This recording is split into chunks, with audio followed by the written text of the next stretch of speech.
আসতেছে। আচ্ছা, একটু একটু অপেক্ষা করো, আমি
সরি আসলে আমার নেটওয়ার্ক একটু সমস্যা হচ্ছে আর কি। তোমাদের কালকে আচ্ছা তোমাদের ওপেন করে দিই, মাইক্রোফোনটা ওপেন করে দিই। তোমাদের কালকে কিসের পরীক্ষা আমি তো আসলে জানি না। তো আহ, দ্বিতীয় অধ্যায় থেকে তোমরা আসলে যেটা বুঝতে পারছি না বা একটু পরীক্ষা হবে, একটু আমাকে যদি বলো আগে, তাহলে আমার যেটা বুঝতে সুবিধা হয়। কালকে তোমাদের কি কোনো পরীক্ষা আছে? মেসেজও বলতে পারো, মাইক্রোফোন ওপেন করে বলতে পারো।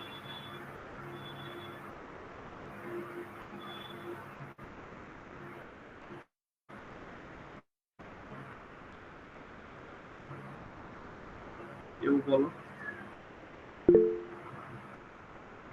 আজকে ক্লাসটা তো আসলে সাডেন আর কি, সাউন্ড খুবই কম।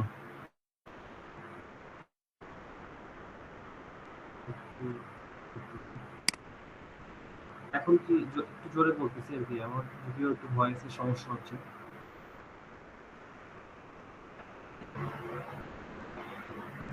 এখন কি শোনা যায় ঠিকভাবে?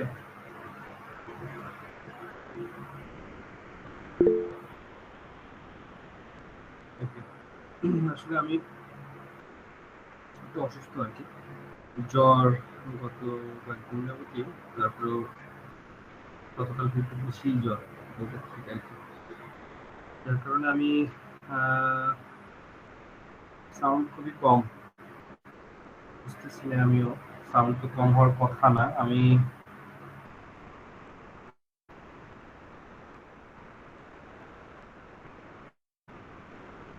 আচ্ছা, এখন দেখো তো একটু,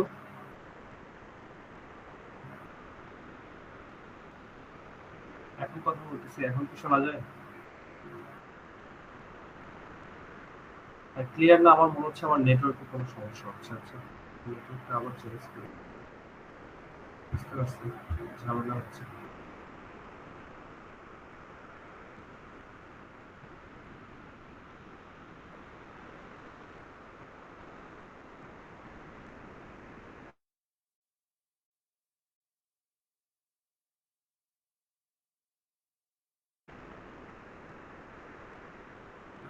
আচ্ছা, আমি আমার নেটওয়ার্কটা চেঞ্জ করছি, দেখো তো এখন ক্লিয়ারলি শোনা যায় কিনা একটু আমাকে কনফার্ম করো।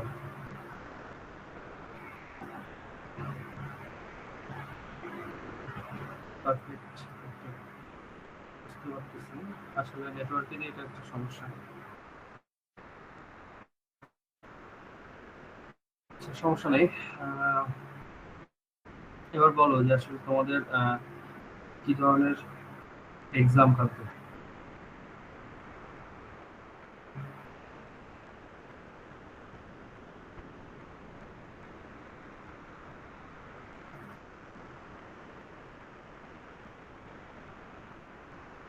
কেউ জানো না? উম, আচ্ছা, চ্যাপ্টার 2 এমসিকিউ এর উপরে এক্সাম। এমসিকিউ এর উপরে এক্সাম চ্যাপ্টার 2 নিয়ে কোনো সমস্যা আছে তোমাদের, যে এগুলো জিনিস বুঝো না বা বুঝতেছো না? এমসিকিউ এর জন্য হয়তো আমি কিছু তোমাদেরকে এমসিকিউ পাঠিয়ে দিব আজকে ক্লাস শেষে, সেগুলো হয়তো স্টাডি করো। আর এমসিকিউ প্লাস সিকিউ হচ্ছে কি টাইপের এমসিকিউ হতে পারে, কি টাইপের সিকিউ হতে পারে, সেটা দ্বিতীয় অধ্যায় থেকে আমি পাঠিয়ে দিব।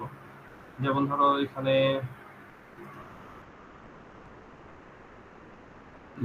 এখানে দুটো অপশন আছে, একটা হচ্ছে প্রতিরক্ষামূলক রক্ষণাবেক্ষণ আর একটা হচ্ছে সংশোধনমূলক রক্ষণাবেক্ষণ। এই দুটার মধ্যে আসলে একটা না একটা আসে, প্রতিরক্ষামূলক বেশিরভাগ আসে, এখান থেকে একটা কোশ্চেন হতে পারে। তারপরে এই ঘটনাগুলো তেমন ইম্পর্টেন্ট না।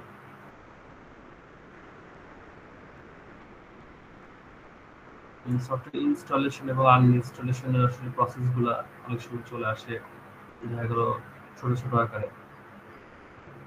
এখানে পরে দেখতে হবে আসলে এই অধ্যায়টা টোটালি তোমার কি বলে থিওরিটিক্যাল।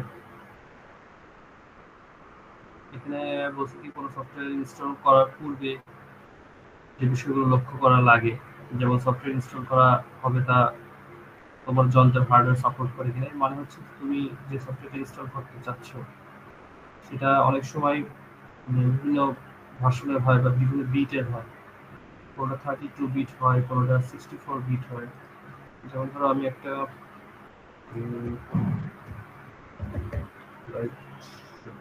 ছোট্ট সফটওয়্যার তোমাদেরকে দেখায়, স্ক্রিনশটের সফটওয়্যার।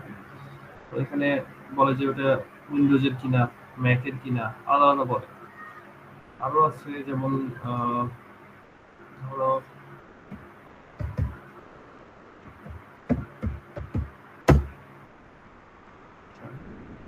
মধ্যে একটু যাই, এখানে দেখো 32 বিট বলে, 64 বিট বলে, এবং উইন্ডোজের কোনটা কোন কোন ভার্সন তোমার তোমার তোমার তুমি ধরো উইন্ডোজ 7, উইন্ডোজ 8, 8.1 বা 10, 11 কোনোটাই ব্যবহার করো না, তুমি ব্যবহার করতেছো একদম অনেক পুরনো এক্সপি বা অন্য কোনো উইন্ডোজ।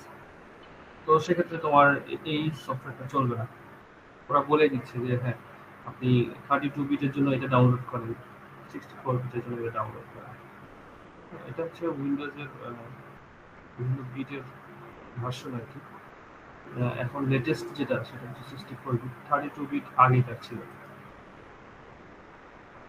এগুলো এটার মানে এটা বোঝাচ্ছে আর কি যে সফটওয়্যার ইনস্টল করা হবে তার আসলে যন্ত্রের হার্ডওয়্যার সাপোর্ট করে কিনা। রিডমি ফাইল জরুরি, কিছু কাজের কথা লেখা আছে কিনা পড়ে দিতে হবে। অনেক সময় আমরা সফটওয়্যার ডাউনলোড করি, সফটওয়্যার ডাউনলোড করলে সাথে রিডমি ফাইল থাকে।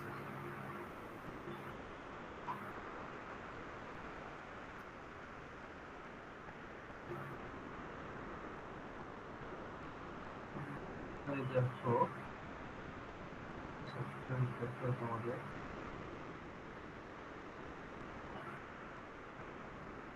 আচ্ছা বিজয় 52, দেখো এখানেও রিডমি, রিডমি নাই এখানে,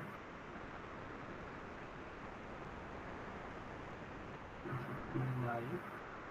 এভাবে সফটওয়্যার আসলে ডাউনলোড হয়, ধরো জিপ ফাইল হিসেবে অনেক সময় ডাউনলোড হয়। এর মধ্যে আছে কিনা দেখি।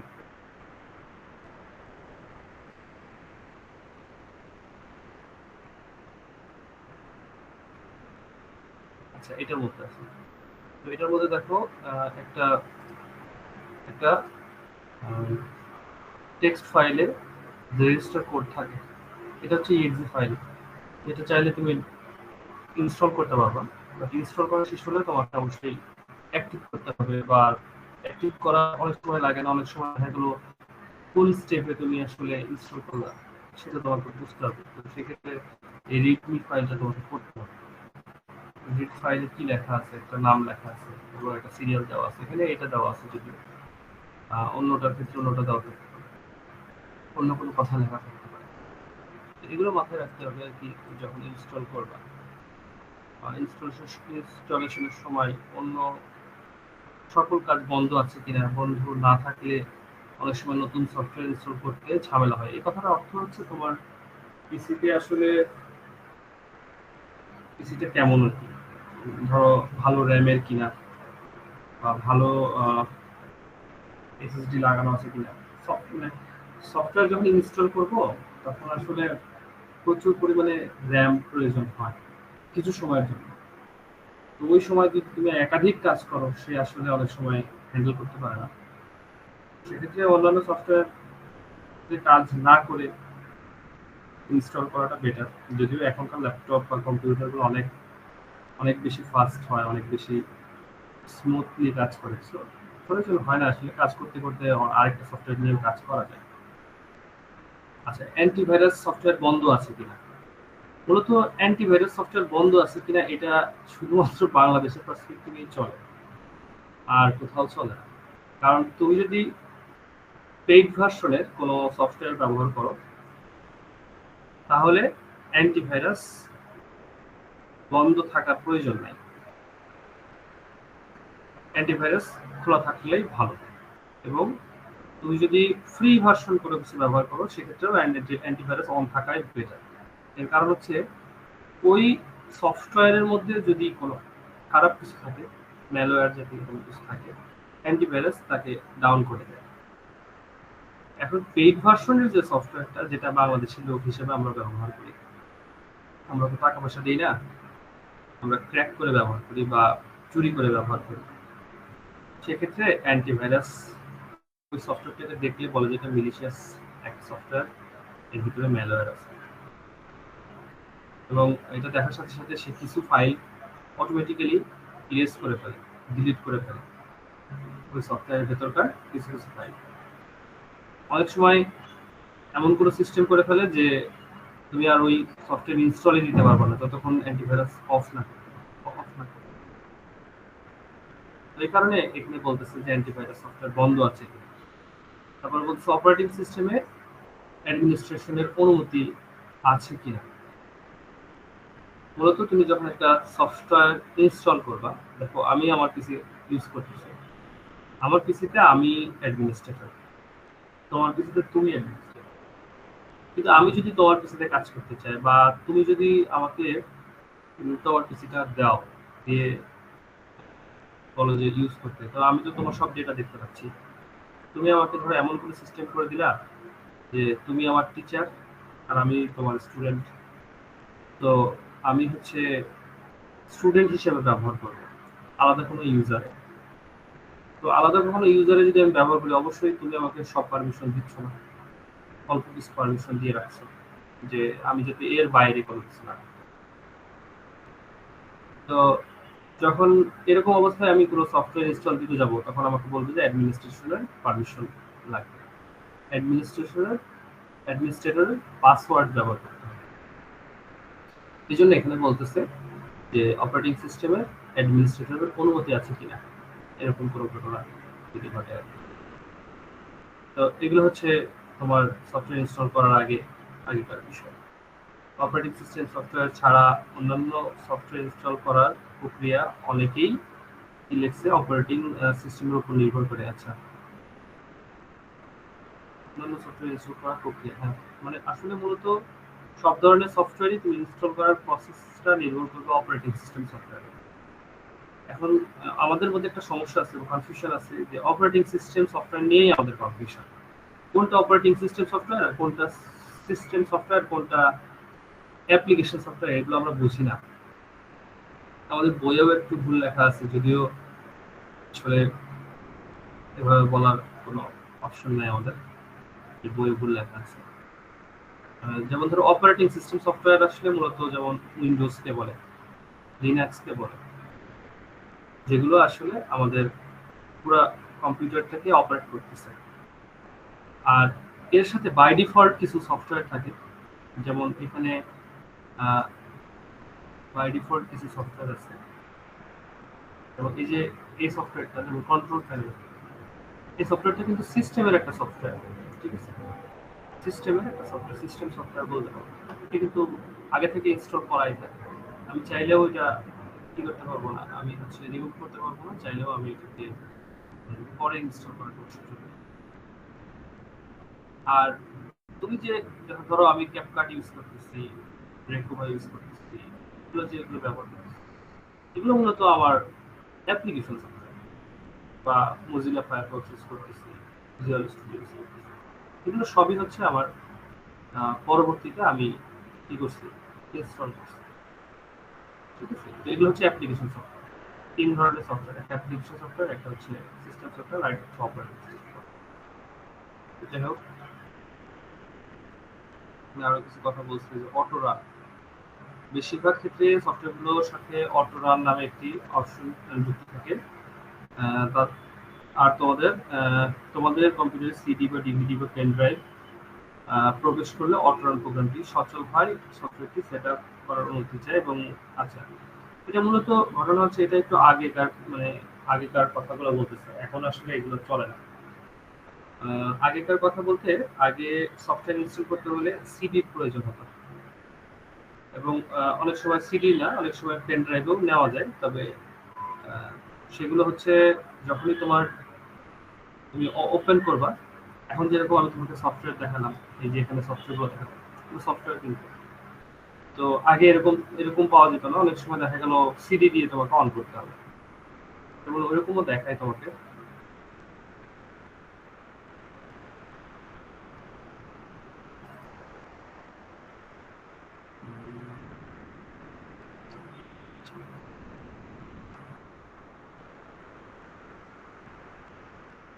এখন নাই।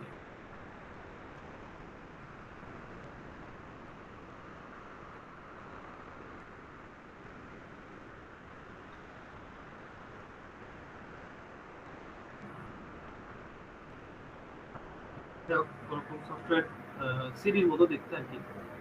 ওই সফটওয়্যারটা যখনই তুমি ওপেন করবা, তখন তোমাকে বলবে যে অটো রান করতে, অথবা সেট আপ করতে নিজে। অটো রান করলে ওটা অটোমেটিক্যালি আসলে তোমার কম্পিউটারে ইনস্টল হয়ে যায়, এবং ওখানে অনেক সময় একাধিক সফটওয়্যারও থাকে। তো তুমি ধরো সিলেক্ট করে দিলা যে আমি এই সফটওয়্যারগুলো চাচ্ছি। এখন আসলে এই যুগ নাই, এখন সব সফটওয়্যার ইন্টারনেট থেকে আপডেটেড ভার্সন আমরা ডাউনলোড করি, এবং ডাউনলোড করার পরে ম্যানুয়ালি সেটাকে ইনস্টল করি। আবার যখন প্রয়োজন হয় তখন আমরা সেটাকে আনইনস্টল করি। তো আনইনস্টল করার প্রসেসটা হচ্ছে, আমরা এখানে কি লিখছে, এমন মনে করো যে ইনস্টল করা কোনো একটি সফটওয়্যার ব্যবহার করার প্রয়োজন আর নেই, তখন আসলে আমরা এটা আনইনস্টল করবো, তাই না? তো আনইনস্টল কিভাবে করব, এখানে অনেকগুলো প্রসেস আছে। এই যে এখানে বলতেছে যে কন্ট্রোল প্যানেলে যাইতে, এবং কন্ট্রোল প্যানেলে গিয়ে প্রোগ্রামসে যাইতে। তো আমরা যে এখানে যে আমাদের স্টার্ট বাটন আছে, এই যে স্টার্ট বাটন, ঠিক আছে, এইটা। তো এই স্টার্ট বাটনে আমাকে যেতে হবে আর কি, ঠিক আছে। তো ধরো আমি স্টার্ট বাটনে গেলাম, গেলে এখানে অনেক কিছু লেখা আছে। তুমি লিখতে পারো কন্ট্রোল CON, কন্ট্রোল প্যানেল, এখান থেকেও যেতে পারো। আবার আমি একটু আগে ডেস্কটপ থেকে গেলাম, ওখান থেকেও যাওয়া সম্ভব। তবে ডেস্কটপের উপরে অনেকেরই থাকে না, এই কন্ট্রোল প্যানেল শব্দটা থাকে না। তো যদি না থাকে নিয়ে আসতে হয়, নিয়ে আসার সিস্টেমটা এখন দেখাচ্ছি না, মাথার উপর দিয়ে যাওয়ার দরকার নেই। আবার অনেকে পারতেও পারো। তো আমরা কন্ট্রোল প্যানেলটা জাস্ট ওপেন করলেই দেখবো যে এইরকম একটা ইন্টারফেস তোমার সামনে আসবে। সেখানে লেখা আছে যে ইউজার কন্ট্রোল বা সিস্টেম সিকিউরিটি। তো অনেক সময় অনেকের আবার এটা আসে না। এর কারণ হচ্ছে যে ভিউ বাই, এখানে লেখা, দেখো কি লেখা, ক্যাটাগরি লেখা, এখানে হচ্ছে ক্যাটাগরি লেখা। তো এই ক্যাটাগরির জায়গায় অনেক সময় লার্জ থাকে, লার্জ আইকন বা স্মল আইকন, এরকম সিলেকশন থাকে। তো এটা যদি ক্যাটাগরি থাকে তাহলে এরকম আসবে। তুমি ক্যাটাগরি সিলেক্ট করে নিবা যদি তোমার ওরকম আসে। দেন তুমি প্রোগ্রামস থেকে, এখানে প্রোগ্রামসে গেলে আসলে তোমাকে কোনো কিছু দেখাবে না। দেখো প্রোগ্রামসে গেলে কোনো কিছু তোমাকে দেখাচ্ছে না। তুমি মূলত নিচের আনইনস্টল এই প্রোগ্রামে যাবা। তুমি একটা একটা সফটওয়্যারকে আনইনস্টল করতে চাও। আমার কাছে দেখো অনেক সফটওয়্যার ইনস্টল করা, আমার পিসিতে 1,000 সফটওয়্যার ইনস্টল করা। তো তুমি ধরো কোন একটা আনইনস্টল করে দিচ্ছ, তুমি সেটা কিভাবে আনইনস্টল করবা? ধরো আমি একটু দেখাই কোনটা আনইনস্টল করবো, আমার প্রয়োজন একেবারে নাই।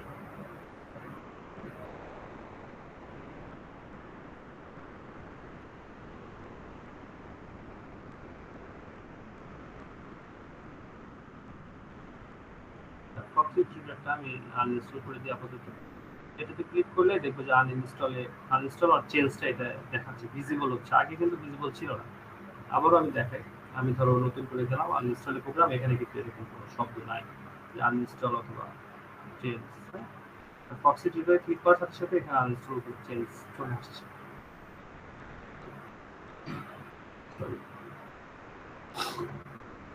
তো এখানে আমি জাস্ট আনইনস্টলে চেঞ্জ ক্লিক করছি, দেখো আমাকে এখানে বলতেছে যে একটা পারমিশন চাচ্ছে, অ্যাডমিনিস্ট্রেটর পারমিশন। তো এটা তোমাদের দেখাইছে কিনা আমি জানি না, কারণ আমরা যেহেতু স্ক্রিন শেয়ারে আছি, অনেক সময় এই অ্যাডমিনিস্ট্রেশনের পারমিশন অনেক সময় দেখায় না। আমি জাস্ট উপরে ইয়েস করছি আর কিছু করিনি।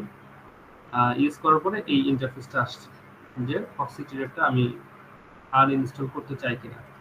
এটা কি তোমাদের দেখাইছে? একটু মেসেজ দাও দেখি সবাই।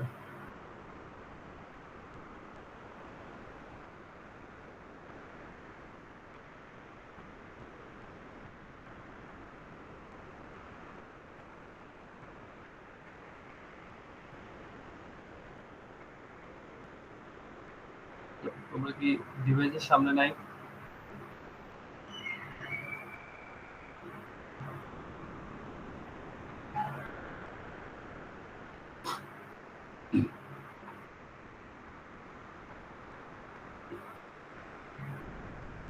আমার কথা কি শুনতে পাচ্ছ তোমরা?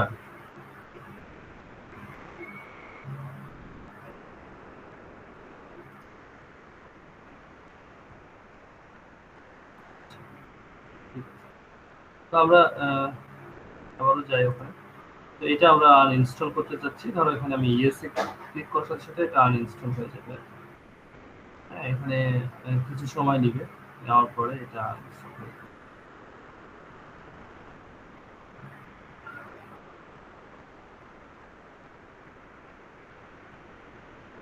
এটা হচ্ছে আনইনস্টলের প্রসেস। এরপরে আর কোনো কিছু নাই, এখানে জাস্ট এখানে অবশ্য তোমাদের এই দেখো এখানে বলছে যে আমি এর সম্পূর্ণ হিস্ট্রি আসলে রিমুভ করতে চাই কিনা। অনেক সময় বলে রিবুট দেওয়ার জন্য, বলে যে যদি তাহলে অটোমেটিক্যালি রিবুট হয়ে যাবে। তো এই সফটওয়্যারটির ক্ষেত্রে সে রিবুটের কথা বলে নাই। তোমাদের এখানে অনেক সময় বলছে হয়তো যে দেখো এসে গিয়ে দেখা গেল আনইনস্টল করা শেষ। আচ্ছা, এখানে বলে নাই রিবুটের কথা, তোমাদের এখানে বলে নাই। কারণ দেখা গেল একদম নর্মাল কোনো সফটওয়্যার আমরা আনইনস্টল করতেছি, তখন আমাদের অনেক সময় বলে না রিবুটের কথা। এটা যেমন একটা নর্মাল একটা সফটওয়্যার আমরা যেটা আনইনস্টল করতেছি আর কি, এটার ক্ষেত্রে আমাদের রিবুটের কথা বলে নাই। আমরা জাস্ট ইয়েস করে দিব। ইয়েস করে দিলে এটা হচ্ছে সম্পূর্ণরূপে কম্পিউটার থেকে সাকসেসফুলি রিমুভ হয়ে যাবে। হ্যাঁ, তো আমাদের রিমুভ হয়ে গেছে শেষ। তো রিমুভ হওয়ার সাথে সাথে আবার ওদের ওয়েবসাইটে গিয়ে আমাদেরকে আসলে অনেক সময় জিজ্ঞাসা করে, সার্ভে করে যে আসলে আপনি কেন আনইনস্টল করে দিলেন।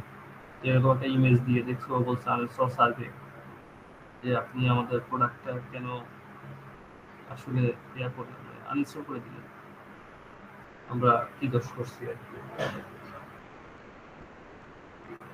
তো এখানে তুমি চাইলে দিতে পারো, এগুলো নাও দিতে পারো, আমরা আসলে সার্ভে দিই না কখনো। গেল।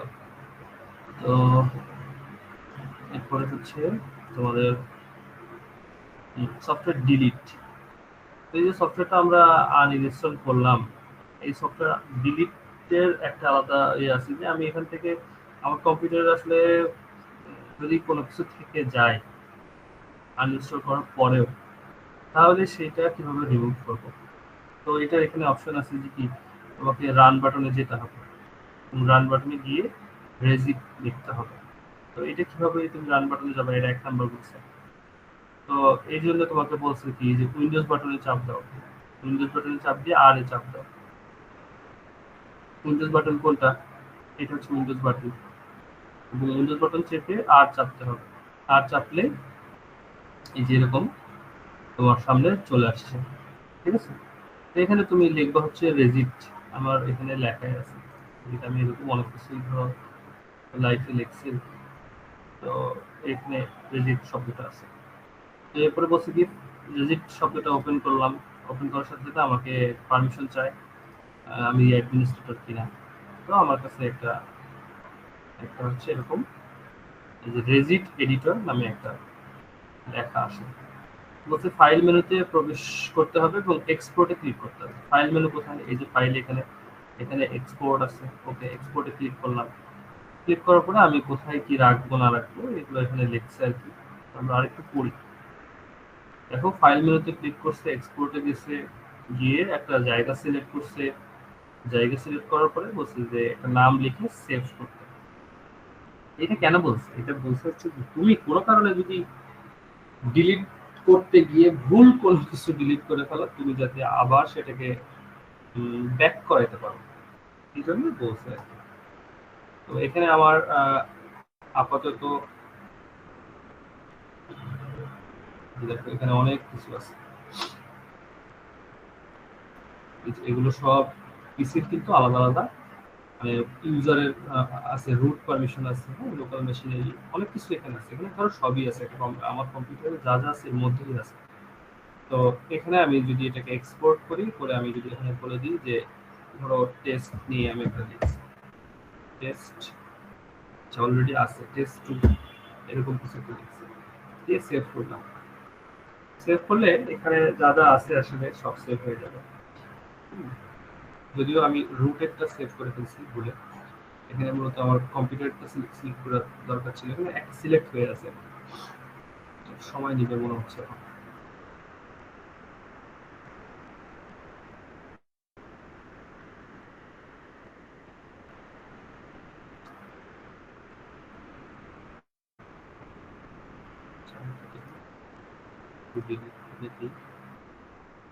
দেখি দরকার নেই।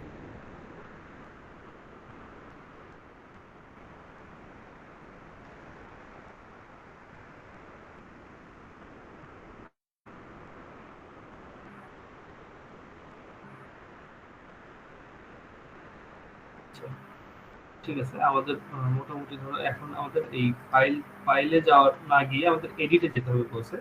তো এই 5 নাম্বার পর্যন্ত আসলে যেটা বোঝায় যে আমি আমার নিজের সিকিউরিটির জন্য আমি সেভ করে রাখবো আর কি। হ্যাঁ, কম্পিউটারটা সিলেক্ট করে সেভ করে রাখবো। এখানে আমার কিন্তু এটা সিলেক্ট হয়েছে, এটা সিলেক্ট করে রাখবো। সিলেক্ট করে আমি আবারও দেখাই, এক্সপোর্টে গেলাম, গিয়ে এখানে লিখলাম টেস্ট 3, লিখে আমি সেভ করলাম। তাহলে আমার কম্পিউটারে যা যা আছে সবই টেস্টের মধ্যে চলে যাবে আর কি। নট রেসপন্ডিং দেখাচ্ছে আমার, মানে পিসি আসলে পিসিতে অনেক বেশি ডেটা থাকার কারণে সে আসলে এগুলোকে সেভ করতে গেলে একটু সময় নিচ্ছে আর কি, এবং হ্যান্ডেল করতে কষ্ট হচ্ছে আর কি তার। ঠিক আছে, আমরা একটা মিনিট একটু অপেক্ষা করি। তো আস্তে ধীরে করে হয়ে গেছে। তো এরপরে আমরা বলছি কি, তারপরে এডিট অপশনে গিয়ে যেতে হবে। এডিট অপশনে গিয়ে ফাইন্ডে যেতে হবে, এবং এডিট অপশনে গিয়ে ফাইন্ডে যাওয়ার পরে যে সফটওয়্যারকে ডিলিট করতে চাই তার নাম খুঁজতে হবে। ঠিক আছে, তো আমরা এডিটে গেলাম, ফাইন্ডে গেলাম। এখানে গিয়ে আমরা যদি লিখি যে একটু আগে আমরা ফক্সিট রিডাক্টেন F4XI ফক্সিট এরকম লিখে আমি সার্চ দিই। দেখো ফক্সিট নামে একটা, যে এখানে ফক্সিট রিডার নামে একটা ফাইল কিন্তু এখানে আছে ডিফল্ট। আর এই যে এটা কিন্তু থেকে গেছে, এটা কিন্তু চলে যায় নাই, আমি যতই আনইনস্টল করি এটা কিন্তু থেকে গেছে। তো এখানে দেখো, এখানে সার্চ করলাম আমরা, সার্চ করার পরে এই যে এটা দেখাচ্ছে যে ডিফল্ট একটা আছে এবং এটা ডিলিট করে দিতে হবে। তো আমরা 11 নম্বরে এটা জাস্ট ডিলিট করে দিই। তো এইটা হচ্ছে আমরা জাস্ট ক্লিক করছি, যে কোনো জায়গায় হোক ক্লিক করছি, এটা জাস্ট ডান বাটন ক্লিক করলে, মাউসের ডান বাটন ক্লিক করলে তুমি ডিলিট করতে পারবে। আমি ডিলিট করে দিলাম। দিয়ে দেখো এটা কিন্তু আমাকে বলে দিচ্ছে ডিলিটিং কন্টেন্ট আসলে কি, তুমি একবারে ডিলিট করে দিচ্ছি এবং এটা পার্মানেন্টলি ডিলিট হয়ে যাবে ভ্যালুটা। ঠিক আছে, তুমি যদি উল্টাপাল্টা কোনো কিছু করো, দেখো এখান থেকে কিন্তু এটা চলে গেছে। তুমি উল্টাপাল্টা কোনো জিনিস ডিলিট করে দাও, তাহলে দেখা গেল তোমার পিসিতে ওই জিনিসটা আর কাজ করবে না, তো তখন হয়তো তুমি বিপদে পড়বা। তো এই ডিলিটের আসলে কোনো প্রয়োজন স্বাভাবিকভাবে তোমার পিসিতে তোমাদের করার কোনো প্রয়োজন নেই। ডিলিট না করে আনইনস্টল পর্যন্ত রাখাই বেটার, এটা আমার সাজেশন আর কি। হ্যাঁ, এটা হচ্ছে তোমাদের ডিলিটের বিষয়। এরপরে বলছে তথ্য নিরাপত্তা ও সাইবার ঝুঁকি। এখানে আসলে বেশ কিছু পয়েন্ট আছে, যেমন ধরো এই সময় ফোন দিল কেন,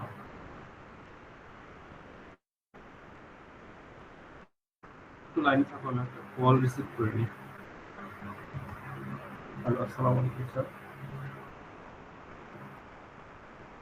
না স্যার, হ্যাঁ স্যার, আমি একটা নাম্বার সেভ করে রাখছি। বলেন স্যার। হ্যাঁ, বলেন স্যার। উম, আমি তো একটু ঢাকা আসছি স্যার।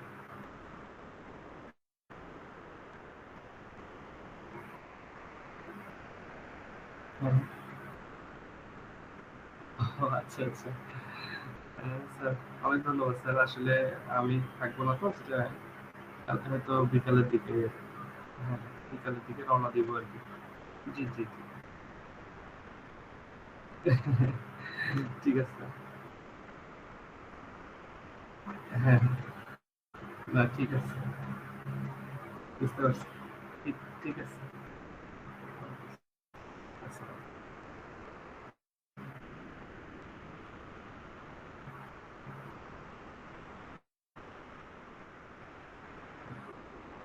আচ্ছা, তোমরা কি লাইনে আসছি না? তোমাদের মিউট করে নেই। আসলে একটা দাওয়াত পাইলাম আর কি কালকে, কিন্তু দুর্ভাগ্যজনক ভাবে দাওয়াতটা খেতে পারবো না আর কি। আমাদের আবুল ফজল মুন্না স্যার আর কি, ওনার বাসায় দাওয়াত, কোনো কারণ ছাড়া, এমনিতেই বলা।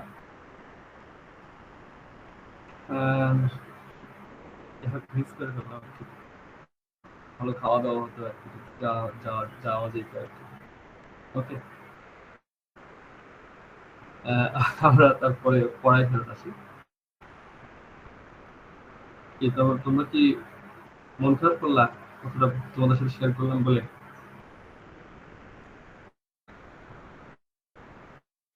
সবাই একটু মেসেজ টেসেজ দাও। সবাই মানে মরার মতো একেবারে চুপচাপ আছো, কেমন যেন লাগতেছে।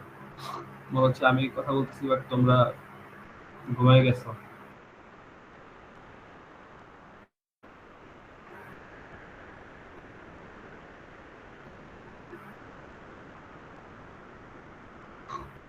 আচ্ছা, একজন শুধু লেখছে, আর কেউ লেখে নাই। Okay,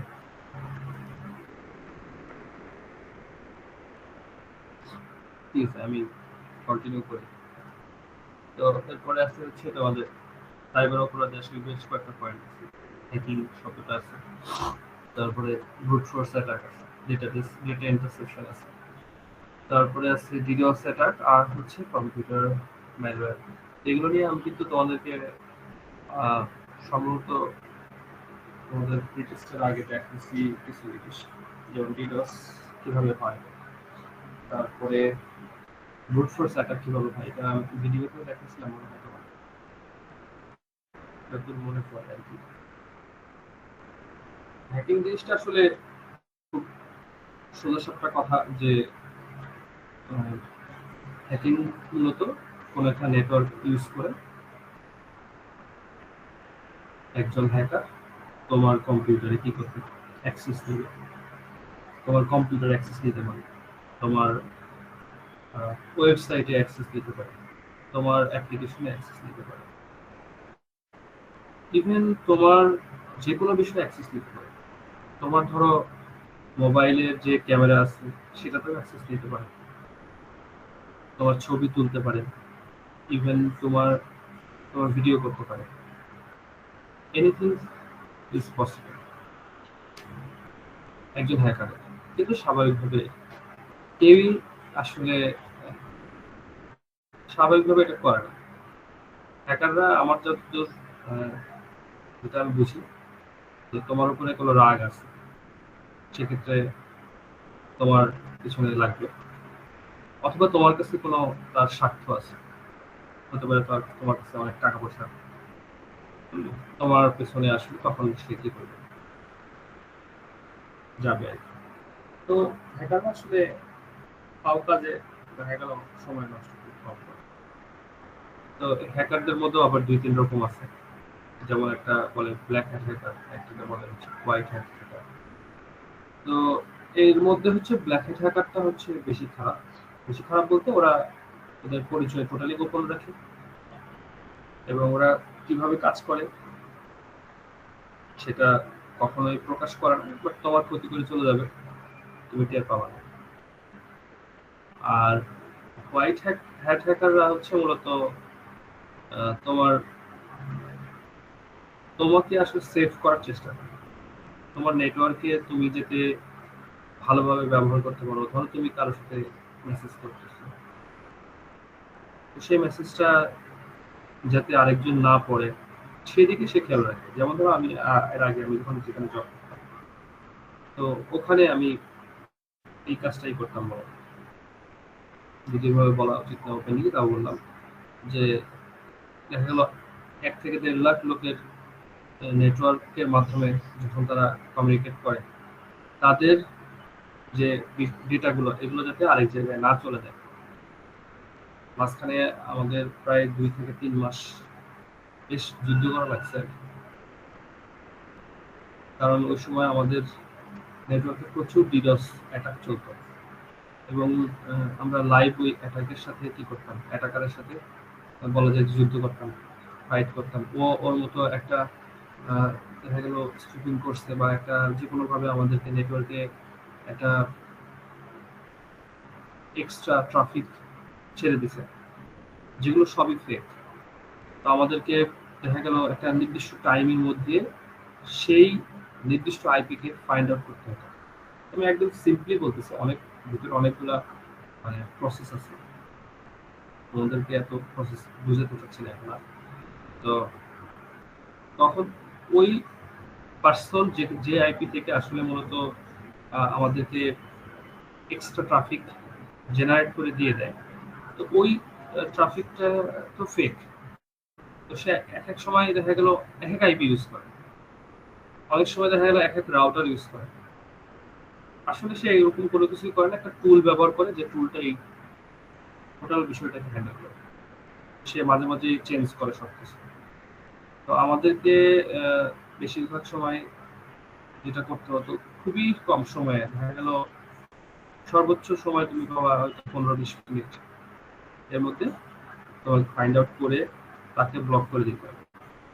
আদারওয়াইজ তোমার ক্লায়েন্টরা সবাই ডাউন থাকবে। এখন ধরো আমাদের যেমন ইন্টারনেট যদি বন্ধ থাকে, 15-20 মিনিট বন্ধ থাকলে আমরা তো দেখা গেল গোষ্ঠী সূত্রে উদ্ধার করে দিই যে আমাদের ইন্টারনেট দেয় আর কি, তাই না?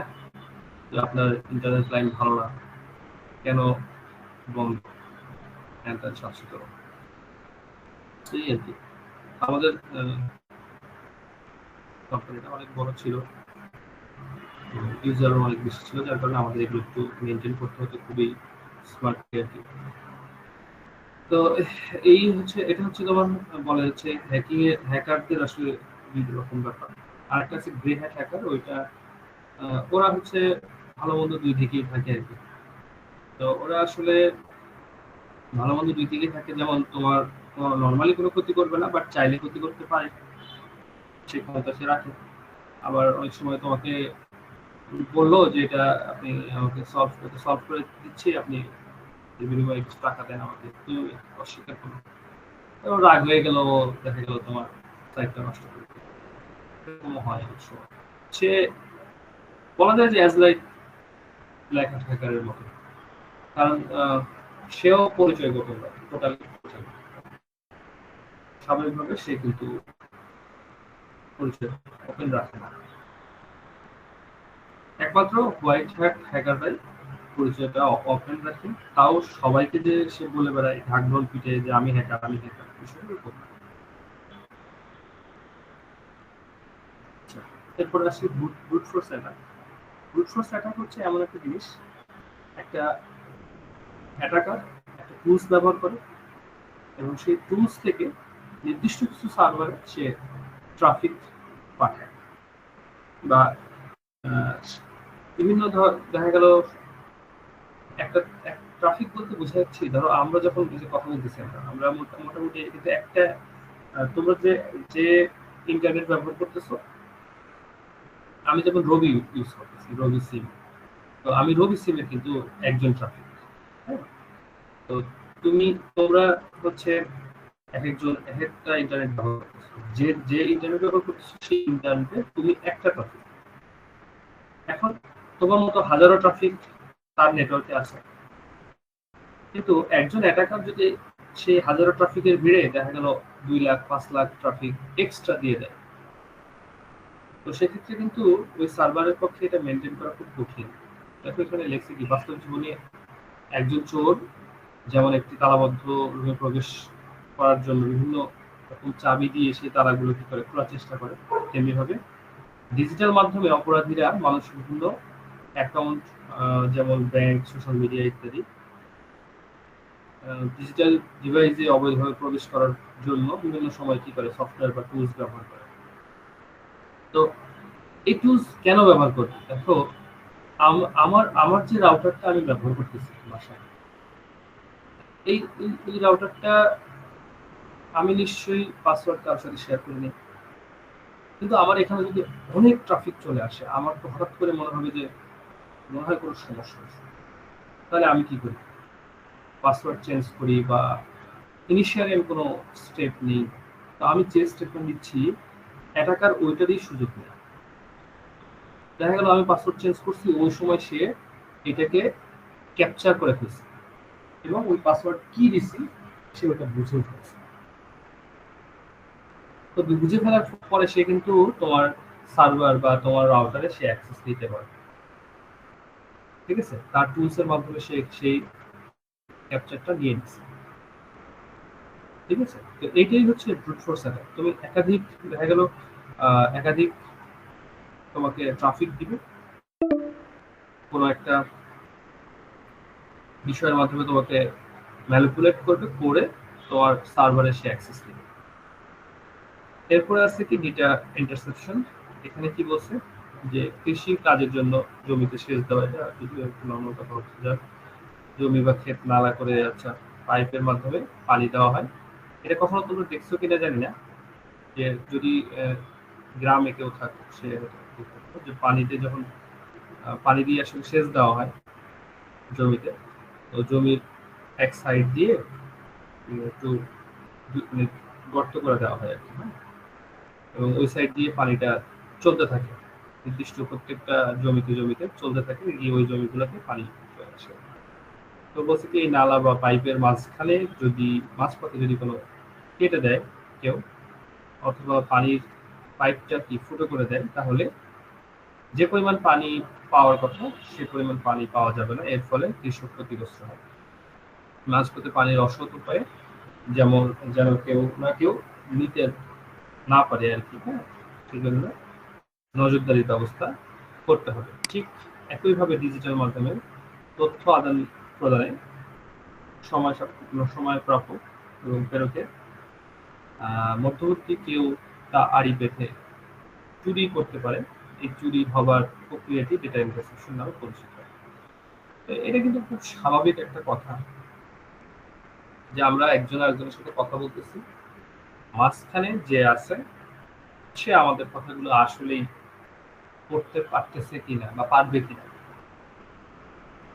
মোটামুটি তুমি 100-তে 100% শিওর থাকো যে এটা সম্ভব, যে মাঝখানে আমি ধরো তোমার সাথে কথা বলতেছি, বাট মাঝখানে একটা ইন্টারনেট কোম্পানি আছে, সেই ইন্টারনেট কোম্পানি যার কাছ থেকে ইন্টারনেট দিচ্ছে তারা আছে, তাদের সার্ভার আছে, তাদের রাউটার আছে, এবং তাদের রাউটার গুলো আমাদের দেশেও নাই। তোমার কথাগুলো কোন কোন রুট দিয়ে যাচ্ছে, কোন রাউটার দিয়ে যাচ্ছে, এটা কিন্তু তুমি জানো না। এখন তুমি যে কথাটা পাঠাচ্ছ ওইটা যে রাউটার দিয়ে যাচ্ছে, ওই রাউটার যদি কোনো কারণে ধরো অ্যাটাকারের বা যে আসলে এই আইডেন্টিফায়ার বলে এটাকে, আইডেন্টিফায়ার না এটা কি আমি বুঝতে পারতেছি। আচ্ছা এখানে কিছু একটা লিখছে আমার চোখে ধরতেছে না খুব বেশি, তোমরা কেউ বলতে পারো কি লেখা আছে এখানে?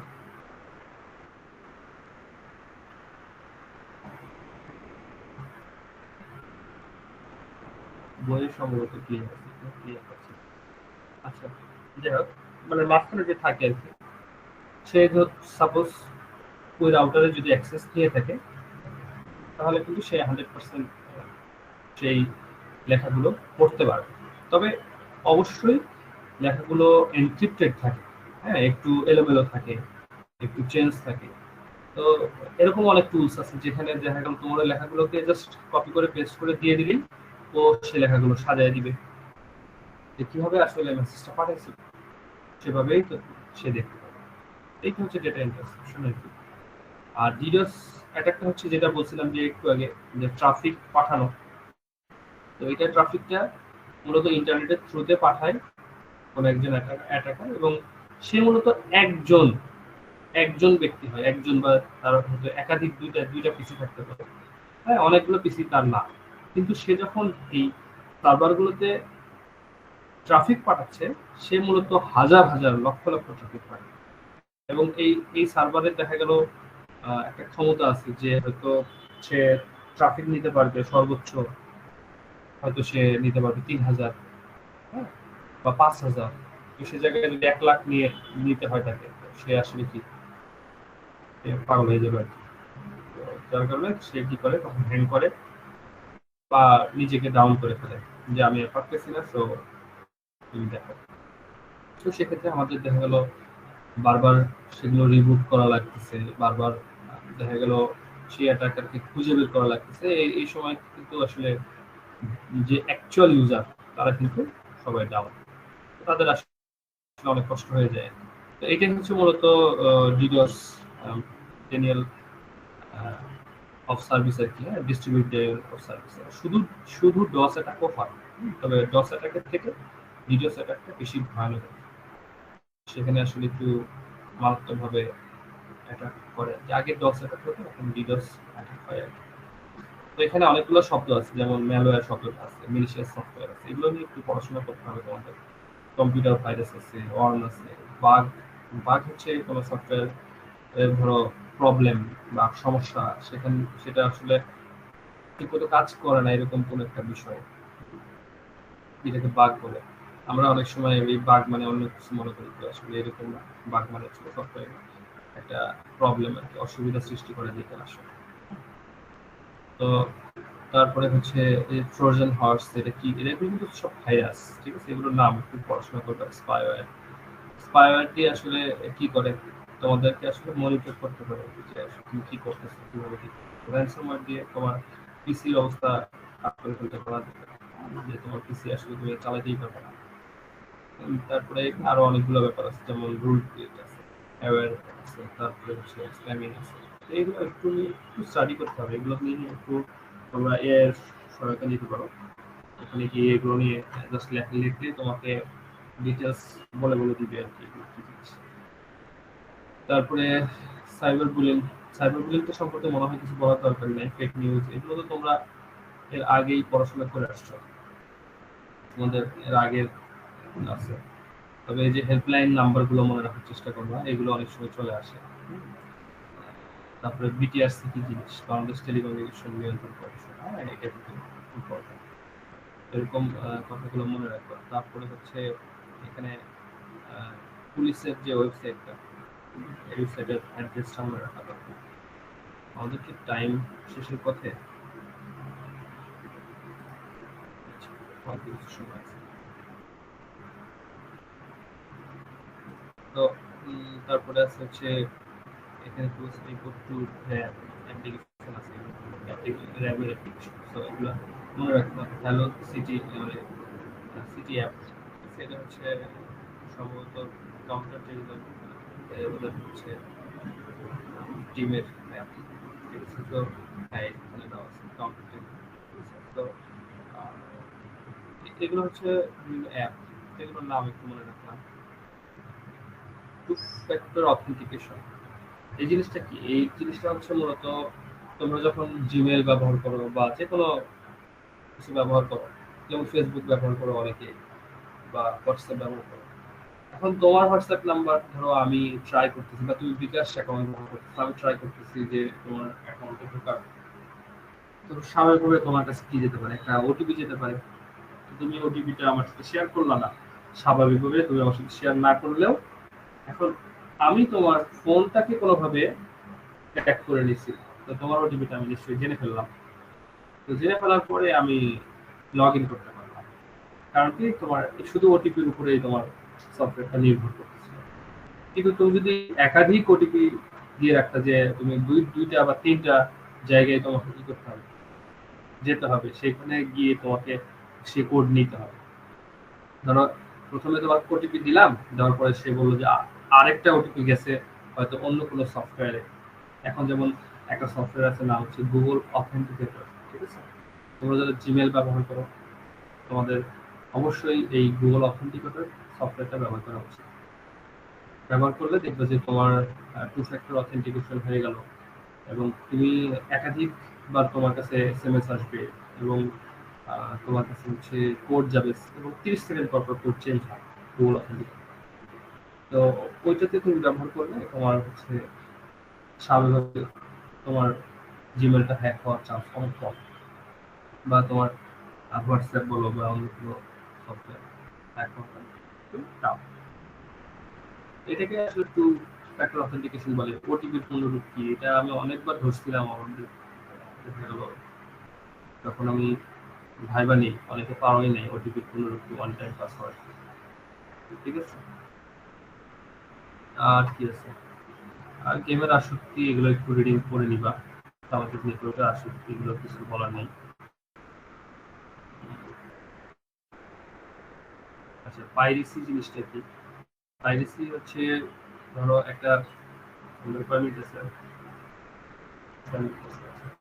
পাইরেসি মূলত আমরা কি নতুন আরেকটা লিঙ্ক দিব? তোমাদের প্রশ্ন থাকলে আমি লিঙ্ক আরেকটা দিব, তোমরা একটু বলো।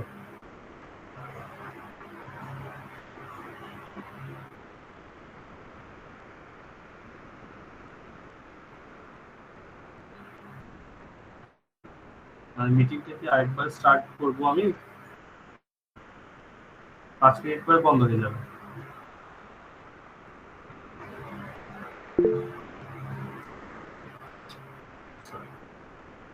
ঠিক আছে, তাহলে আমরা প্রায় শেষ শেষ পথে আছি। পাইরেসির যে বিষয়টা হচ্ছে, এখানে তোমাকে মূলত ধরো তুমি একটা মুভি তুমি নিজে তৈরি করছো, তো সেই মুভিটা তো ওনার তুমি, এটা যদি তুমি সেল করতে চাও, তো তুমি তাহলে অবশ্যই টাকা পয়সা পাবো। বাট আমি কোনো কারণে এটাকে তোমার কাছ থেকে চুরি করে নিলাম, বা তুমি যেখানে এটা চালাচ্ছ না সেখান থেকে নিয়ে নিলাম, নিয়ে আমি অল্প দামে কোথাও বিক্রি করে দিলাম, এটাকে মূলত পাইরেসি বলে। তো এই ধরনের কাজ আসলে অনেক হয়। ধরো আমি একটা সফটওয়্যার বানাইছি, সেই সফটওয়্যারটা তুমি, তোমাকে দিচ্ছি জাস্ট ব্যবহার করার জন্য, তুমি আরেক জায়গায় বিক্রি করে দিচ্ছ, এবং সে আরেক জায়গায় বিক্রি করে দিচ্ছে, এভাবে চলছে। তো এই বিষয়গুলো কিন্তু পাইরেসি। কপিরাইট আইনের আসলে মাধ্যমে ইয়া করা যায়, কিন্তু তারপরেও এটা আসলে মেনটেন করা খুব টাফ, পাইরেসি হয়ে যায়। এবং কপিরাইট আইন নিয়ে একটু পড়াশোনা করবা, এখানে অনেক কিছু লেখা আছে, তথ্য অধিকার ও নিরাপত্তা আইন নিয়ে একটু পড়াশোনা করবা। এগুলো যদিও অনেক আগে, এখন এগুলো কিছুটা চেঞ্জ আসছে, তো তারপরে একটু পড়াশোনা করবা। আর সাধারণ ট্রাবল শুটিং, ট্রাবল শুটিং কি জিনিস? এই যে ধরো আমরা যখন ক্লাস শুরু করলাম, ক্লাস শুরু করার পরে আমাদের ইন্টারনেটের সমস্যা হচ্ছিল, আমার কথা তোমরা শুনতে পাচ্ছিলাম না। তো আমি পিসিতে কিছু ট্রাবল শুটিং করতেছিলাম, যে না এইভাবে দেখি নেটওয়ার্কটা চেঞ্জ করি, বা হয়তো আমার আমি যে রাউটারটা ব্যবহার করতেছিলাম সেটা বাদ দিয়ে আমি ব্যবহার করলাম হচ্ছে রবি। তারপরে তোমরা শুনতে পেলাম। তো এই বিষয়টাকে মূলত বলে ট্রাবল শুটিং। ঠিক আছে, তুমি কিভাবে আসলে কোনো জায়গায় দেখা গেল সমস্যায় পড়ছো, সেই সমস্যা থেকে কিভাবে উত্তরণ পাবা, এটাকে বলে ট্রাবল শুটিং। এখানে অনেকগুলো কথা আছে, এগুলো কি শেষ হবে 2-3 মিনিটে? শেষ হবে না। এই টেবিলটা, এই টেবিলগুলো কিন্তু ইম্পর্টেন্ট, এই টেবিলে অনেকগুলো পয়েন্ট। তো এই পয়েন্টগুলা শেষ হবে না, 3 মিনিট সময় আছে। বলো তোমাদের কোনো সমস্যা আছে কিনা, এই 3 মিনিটে বলো। যদি যেহেতু চাচ্ছ না নতুন কোনো মিটিং চালু করি, কোনো সমস্যা না থাকলে আর এটা নিয়ে আর আলোচনা করবো না। আর যদি বলো যে না স্যার এটা নিয়েও আলোচনা করেন, তাহলে তো নতুন দিন দিব। তোমাদের তো এমসিকিউ এক্সাম, আমি চেষ্টা করতেছি তোমাদেরকে কিছু এমসিকিউ পাঠানোর জন্য কিছুক্ষণ পরে, যেগুলো তোমরা একটু স্টাডি করলে আইডিয়া পাবো আর কি।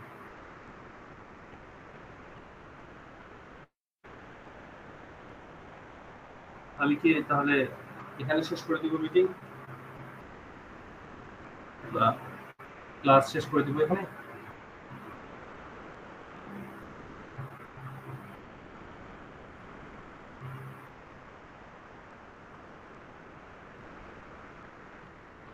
ঠিক আছে, শেষ করে দিচ্ছি। আর আমি কিছুক্ষণ পরে তোমাদেরকে গ্রুপে কিছু এমসিকিউ পাঠিয়ে দিচ্ছি, সেগুলো একটু স্টাডি করো। আশা করি অধ্যায়ের উপরে কোনো কনফিউশন থাকবে না। ঠিক আছে, সবাই ভালো থাকো। আর তোমাদের খুব তাড়াতাড়ি শিডিউল দিয়ে দেবো তোমাদের নেক্সট ক্লাসের আর কি। তো ঠিক আছে, সবাই সাবধানে থাকো, ভালো থাকো। আল্লাহ হাফিজ।